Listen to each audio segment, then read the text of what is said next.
Today marks the first anniversary of the killings of human rights lawyer Willy Kimani, his client Josephat Mwenda and taxi driver Joseph Mwiruri in Mavoko. The three were on their way back from the Mavoko law courts, where Kimani was representing Mwenda in a case in which he accused a police officer of assault. Mwiruri was their driver on June the 23rd when the three went missing. Their bodies were later found on July 1st in Oldonyo Sabuk River, and our reporter Timothy Otieno is following the activities lined up by human rights activists to mark this memorial. Let's now cross over live to Timothy Otieno for details. What are these activities that have been lined up in memory of the three?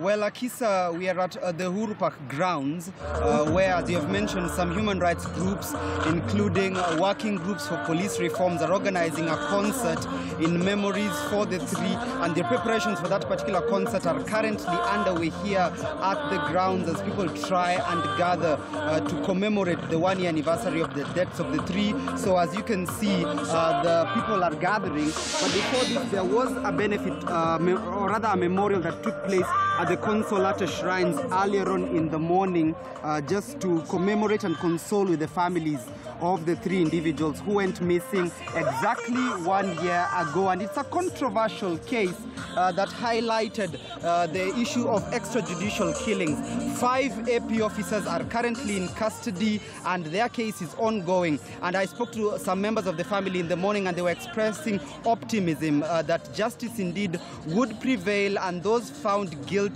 would serve their time and due diligence would be served in the matter for the three. Remember, the deaths of the three, popularly known as the Mavoko Three, sparked a lot of reactions, especially from members of the Law Society of Kenya, who downed their tools for 1 week, did not attend any court session. And today, the president of LSK said that any court case that was heard in the country would begin with a 1-minute silence in remembrance of Willy Kimani, Josephat Mwenda, his client, and taxi driver Joseph Mwiruri, in that particular case that is still being heard at the courts by Judge Jesse Lesit. Akisa.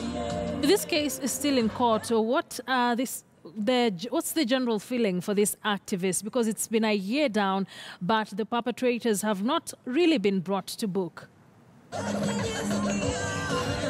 Well, the general feeling is that indeed, even though the case has been taken up, but it is really dragging for too long. The prosecution has been arguing that the evidence against the 5 police officers has been overwhelming, and they're of course including a socket and a piece of tissue paper that allegedly Willy Kimani threw to an outside border rider when they were held at that particular AP camp. Now, that tissue paper had the contacts of his wife and a phone number that they say is in the possession of the prosecution, and the fact that the mystery surrounding the murders and most evidence pointing towards the 5 individuals, that this should have been an open and shut case, but that's not the case.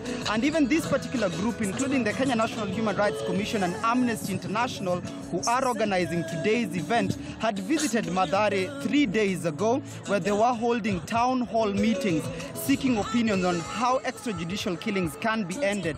And their witness accounts that they were receiving from brothers, sisters, mothers of whom their sons have been killed by under mysterious circumstances, allegedly by police, have not gone down since the Mavoko 3 case. So there's a lot of concern that despite the fact that this issue has been on the media's focus and has been a discussion in the country over the last year or so, it has done little to reduce the number of cases of extrajudicial killings, and they're hoping that today's concert can go a long way in sensitizing the public and pushing for policy change in that regard, Akisa.